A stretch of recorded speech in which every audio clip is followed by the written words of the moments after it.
event for me is to be introduced by one of my favorite mentors. Back in the early 90s, I was attending a Leadership Oklahoma conference in Stillwater, Oklahoma. During the event, Calvin talked to me about possible NCPA leadership. I told him I couldn't attend many NCPA events because either my dad or I had to be at the store. Calvin smiled and said, "I'll take care of your dad. You start going to NCPA." I sure would have liked to have been a fly on the wall for that conversation. Thank you, Calvin. Thank you to the members of the NCPA Board of Directors, past and present, with whom I have been honored to serve. The dedication they've shown to NCPA and our profession is incredible, and should bring comfort to you, our members. Thanks to NCPA CEO Doug Hoey. It's an honor to learn from one of the best minds in the pharmacy industry. Most pharmacists complain about their long work days. I don't think we hold a candle to Doug. Beverly Martin, thanks for keeping me in line. The challenge for you this year will be great.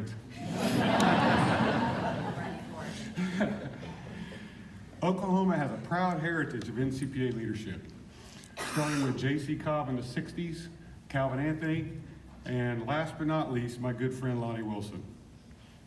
Lonnie's career has had a positive effect on the entire pharmacy industry.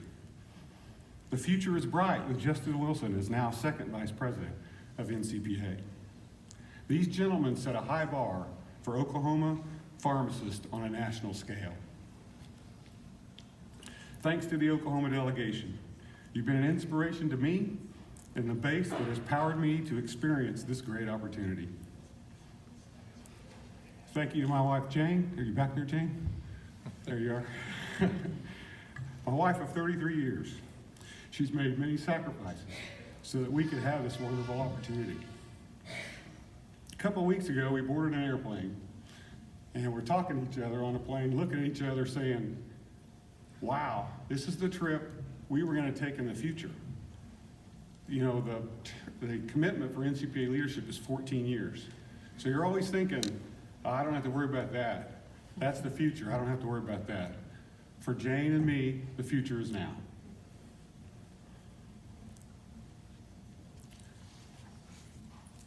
It's great to have our two boys, Ben and Jack. I'm proud of both of them beyond words. Wave, guys. Special thanks to my brother Clark, his wife Sarah, and my sister Amy, who all made the journey today. Honestly, I don't think they can believe this is really happening.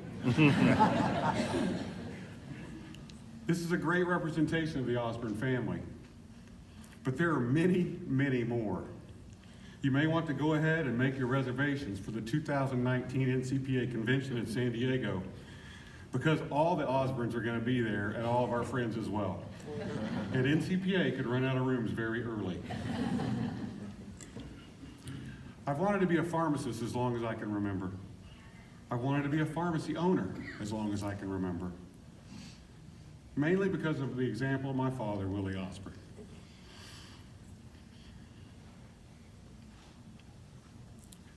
Dad was a hardworking pharmacist whose goal in life was to someday own a pharmacy. After paying off his first store, he worked with pharmacists just like him, other talented, undercapitalized pharmacists. Wanting a path to ownership for others, the Osborn Pharmacy Ownership Model was born. Osborn Drugs has grown to 18 partners, 18 companies, 25 locations in 4 states. These hardworking partners are innovative business owners that are constantly looking for better ways to improve their business and the lives of the patients they serve. They keep me grounded and focused on our businesses. But more importantly, they keep me excited about the future of community pharmacy. Several years ago, Osborn Drugs opened a second location in a small town 30 miles from our main store. We hired Ben Allison as our manager. Ben was an amazing store manager. and he worked for us for about a year. But we had structures, company issues that we just didn't address in multiple store ownership. So after the first year, Dad and I visited, and we decided that the ownership model fit us better and would be better in the Veneta location. My first trip to the pharmacy after the transition, Ben asked if we could visit. His first question was, how much are we paying for this store's background music? And I told him the price. And he looked at me and he said, you know, we can just listen to the radio. And we proceeded through a list of about 10 different issues that he wanted to address. Afterwards, I asked Ben, you've been a great store manager for the last year, and you've never mentioned any of these issues. Why? Ben responded, well, last year I was a manager, and I didn't want to hurt your feelings. Now that I'm a partner, it's important that we address these issues. These mentors have taught me 3 basic things. With success comes responsibility, responsibility to your family, responsibility to your community, responsibility to the profession that allowed that success. For example, Jim Spoon, Willard B. Simmons, Independent Pharmacist of the Year. Rodney Skinner, current president of the Oklahoma Pharmacists Association. And Steve Pryor, president-elect of the American College of Apothecaries. All are pharmacy owner partners in our group. Times are harder these days for independent pharmacists. It's easy to look backwards and see what has been taken from us. Back in 1988, I was attending a pharmacy meeting with my father. The headline article was, "Independent Pharmacy is Dead." My first question to my father was, should we sell? He smiled, shrugged his shoulders, and said, read the article. It basically stated the days of graduating from pharmacy school, going home, renting a building, and opening a new pharmacy are over. But innovative businesses could thrive in the new healthcare space. What that meant for Osborn Drugs was a growth from 4 partners to 18, from 8 locations to 25. Our profession has had many challenges in the past, and we have persevered. It was wonderful to meet Jim Hewling, the author of the 4 Disciplines of Execution. We have had some success with the 4 Ds to improve our business. What is a wildly important goal? It is the most important objective that won't be achieved without special attention. As an NCPA member, what is our wildly important goal?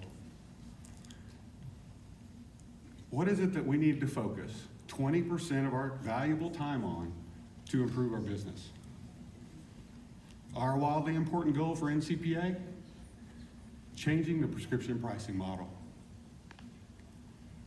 The first way we're going to do this is the continued development and expansion of the CPESN network. Pharmacists from across the country, CPESN luminaries, have volunteered countless hours developing structure for pharmacies to practice and pharmacists to practice at the full scope of their profession. We've heard from many talented NCPA members yesterday sharing real success stories. When you look at where they are today, it's very easy to say, there's no way I can do this. Taking small steps today can make that transition possible. The most important piece of CPESN is the establishment of the clinically integrated network. This will allow us to come together and negotiate with payers as a group. Do you think we'd be in this insurance mess today if we came together as providers and negotiated our activities as a group? The healthcare system is looking for ways to improve quality outcomes. Meeting pharmacists from Canada has opened my eyes to the potential of our profession. In the Canadian province of Alberta, pharmacists have been granted the ability to prescribe for their patients. Not only have pharmacists embraced the task, they're doing a better job following protocols than other prescribers. The cost of the system is significantly less than the physician-only route. Please join me in renewing our commitment to the future of our profession. Here's some simple examples of things that we've done in the past to move towards our goal to operate at a full scope of practice. Immunizations were outside the box several years ago. Most of us, me included, worried about our local physicians. We didn't want to upset them. But we had an immunization program with our pharmacist. One of our pharmacists didn't want to train because, well, I'm close to retirement. I don't need to do that. So my response to him was, go ahead and come to the seminar and at least get your free 8 hours of CE. Guess who was the first pharmacist in our group to give an immunization? Pharmacists by nature don't want to do new programs unless they are overqualified. I contend that we are much more qualified than we give ourselves credit for. Pharmacists need to become health and wellness destinations. We became pharmacists to make a positive difference in people's lives. Osborn Drugs has implemented a new wellness program called Ideal Protein. Another idea that I learned through one of our innovative partners, Chad Isaacs. The Ideal Protein weight loss protocol is medically developed and contains two key components: weight loss and a healthier lifestyle education. Since we are selling the program, I needed to participate in the program. Jane and I have both experienced significant weight loss. Embarrassingly, I posted my before and after photos on Facebook. Patients came in the store and said, I want to do what Bill's doing.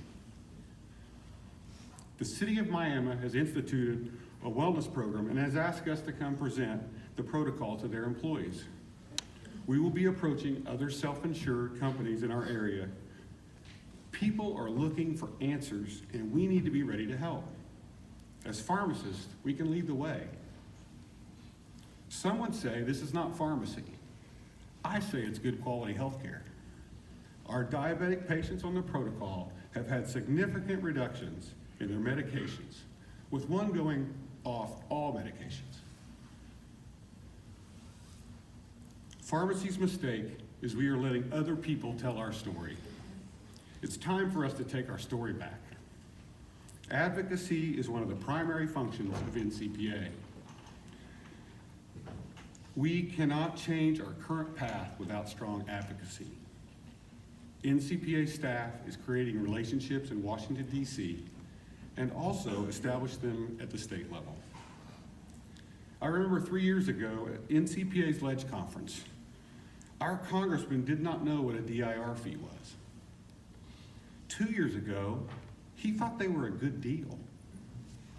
Last year, he wanted to know how he could help us eliminate this burden. This change can be attributed to two things: NCPA members educating their legislators, and NCPA staff working 24/7, developing those relationships and educating them. I can tell you, aim to keep doing those things, and that your business will be better from NCPA's efforts. In closing, it's an honor to be president of an organization dedicated to the continued growth and prosperity of independent community pharmacy. An organization that represents the professional and proprietary interests of independent community pharmacists and will vigorously promote and defend those interests. An organization that is committed to high-quality pharmacist care. Join me. Take 20% of your precious time, and let's start with CPESN to change the prescription pricing model. Thank you very much.